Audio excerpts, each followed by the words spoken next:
Bangungot sa Holy Week. Tahimik ang buong baryo ng San Roque tuwing mahal na araw. Isa itong maliit na barangay sa paanan ng bundok sa probinsya ng Quezon. Katulad ng maraming lugar sa Pilipinas, ipinagbabawal dito ang pag-iingay, paglalaba, at kahit ang paliligo sa ilog tuwing Biyernes Santo. Ayon sa matatanda, ito raw ang araw na patay ang Diyos at malayang gumagala ang masasamang espiritu. Huwag kayong lalabas mamayang alas 12. Paalaala ni Lola Sabel sa kanyang mga apo habang sila ay nag-almusal ng lugaw. Lalo na ngayong Biyernes Santo, delikado ang mga kaluluwa. Si Lisa, 17 taong gulang at panganay sa 3 magkakapatid, ay nagkibit balikat lang. Hindi siya naniniwala sa mga kwentong baryo. Ay nako la, puso pa ba yan? Hindi naman totoo yan. Sagot niya habang nag-headphones. Basta iya, may mga bagay na hindi mo naiintindihan. Sagot ni Lola Sabel, sabay tingin sa orasan.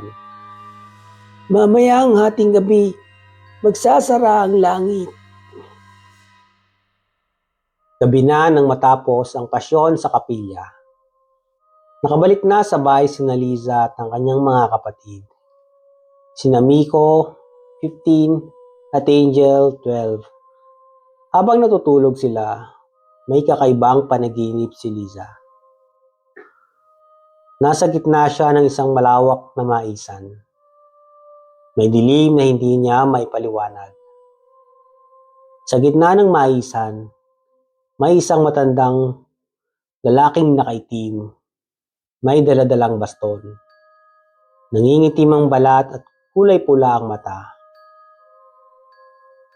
Alam mo bang hindi ka dapat natutulog sa ganitong oras? Bulong ng matanda. Kapag nauli ka ng bangungot sa gabi ng Biyernes Santo, hindi ka nagigising. Biglang lumamig ang paligid. Napabalikwas si Lisa sa kama. Basang-basa ng pawis. Kinabukasan, Sabado de Gloria. Tila pagod pa rin si Liza. Mabigat ang kanyang pakiramdam. Parang hindi siya totoong nagising. Sa salamin, napansin niyang may maitim na bilog sa ilalim ng kanyang mga mata. Ang lala ng panaginip ko kagabi. Kwento niya kay Miko habang nag-aalmusal. Parang totoo. Tapos may matanda, parang demonyo. Nasinabihan ba naman akong huwag matulog? Ha? Ako rin. Parang may kakaiba ako na paniginipan. Sabat ni Miko. May tinig na tumatawag sa akin mula sa ilalim ng kama. Napatingin sa kanila si Angel. Ako rin eh. May boses na tumatawag mula sa bintana. Sabi niya. Lalabas ka rin. Nagkatinginan silang tatlo. Hindi yon normal. Pagkatapos ng panangalian, napagpasyahan ni Liza na magtanong kay Lola Sabel tungkol sa mga panaginip nila. La, may alam ka bang kwento tungkol sa matandang lalaking pula ang mata? Tanong niya habang naglalampaso si Lola sa sahig ng kusina. Biglang tumigil sa paggalaw ang matanda. Dahan-dahan siyang tumingin kay Liza.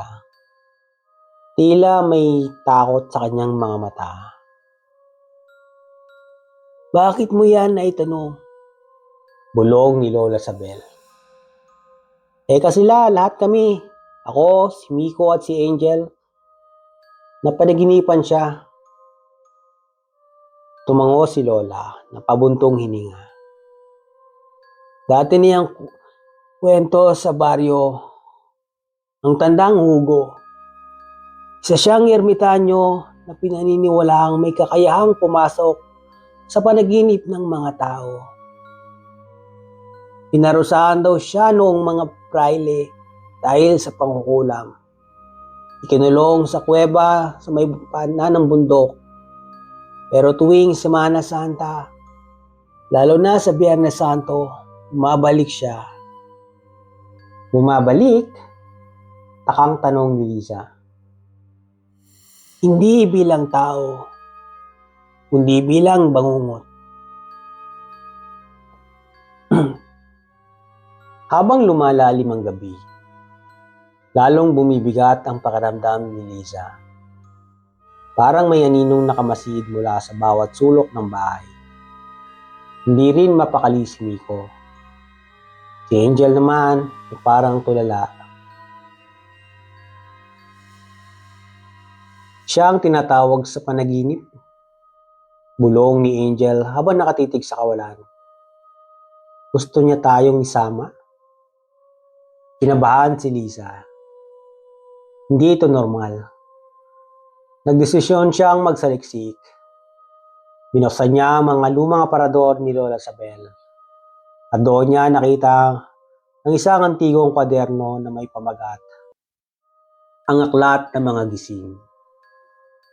Nakalista doon ang mga pangalan ng mga taong namatay na hindi na nagising mula sa bangungot. Isa sa mga pahina ay may nakasulat. Siya na ginising ay mamumuhay. Siya na pinili ay makakakita. Ngunit siya na isinumpa ay hindi na magigising. Gabi ng Sabado de Gloria.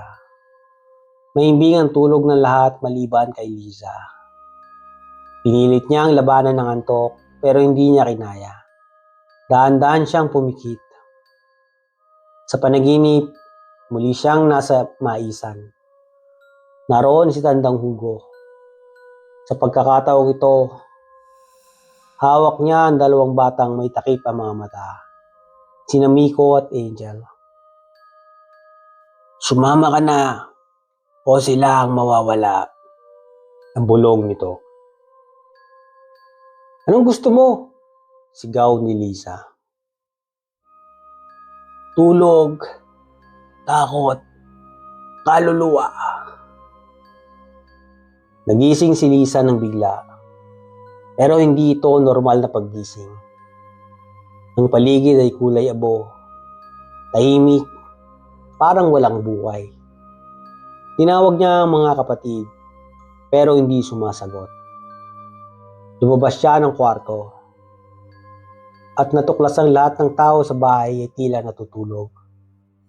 Pero may itim na usok na bumabalot sa katawan nila. Napagtanto ni Liza na hindi siya nagising. Nasa loob pa rin siya ng panaginip. Ngunit ito ay ibang uri ng panaginip. Isa itong mundo kung saan ang oras ay hindi gumagalaw. At ang mga kaluluwa ay nakabitin sa pagitan ng kamatayan at buhay. Habang naglalakad siya sa paligid, may narinig siyang boses mula sa likod ng bahay. Liza! Paglingon niya, naroon si Tandang Hugo. Nakasakay sa itim na kalabaw, may daladalang kampana. Malapit na ang ating gabi. Kapag tumunog ang kampana, tuluyan na kayong mapapabilang sa aking mundo. Bulalas nito. Binalikan ni Liza ang kwaderno ni Lola Sabel sa panaginip. Ayon sa huling pahina, may isang paraan para makalaya. Ang bangungot ay pinuputol hindi sa panalangin, kundi sa sakripisyo. Isa lang ang makakalaya kung may isa ang isusuko. Naluluwa si Liza. Isa lang sa kanila makakagising. Ngunit sino? Maya-maya narinig niya ang tinig ni Angel. Ate, ako na lang. Hindi, ako ang panganay. Ako ang dapat magsakripisyo. Sagot ni Liza. Biglang nagdilim ang paligid. Nasa harapan na nila si Tandang Hugo. Isa lang, pumili ka o ako ang pipili. Pinikit ni Liza ang mga mata. Nagdasal siya, hindi ng dasal ng simbahan, kundi ng dasal ng pag-ibig. Sige, ako na lang. Maya-maya ay may liwanag na lumitaw. Humawak sa kanyang kamay si Miko at Angel. Hindi mo kailangan gawin yan, ate. Sabay nilang sambit. Sa likod nila, may nakita silang isang matandang babae. Si Lola Sabel. Ngunit mas bata ang anyo. Ang pagmamahal mo ang siyang sumira sa bangungot. Hindi takot ang kalaban ng dilim, kundi ang pag-ibig. At tuluyang nagliwanag ang paligid. Parang sumabog ang liwanag mula sa kanilang mga puso. Isang malakas na hininga narinig. Napamulat si Liza. Umaga na. Naroon si Miko at Angel. Buhay, gising at walang sugat. Totoo pa yon? Tanong ni Miko. Hindi lang totoo, sagot ni Liza. Totoong totoo. Lumapit si Lola Sabel. Umiyak sa tuwa. Hindi lahat ng pamilya ay nakakabalik mula sa bangungot. Napakalakas ng loob mo, Apo. Isa kang gising na alagad. Mula noon, tuwing Semana Santa, tahimik ang bahay nila. At sa bawat Biyernes Santo, sinisiguro ni Liza na gising siya para bantayan ang mga tulog. Baka sakaling muling bumalik si Tandang Hugo.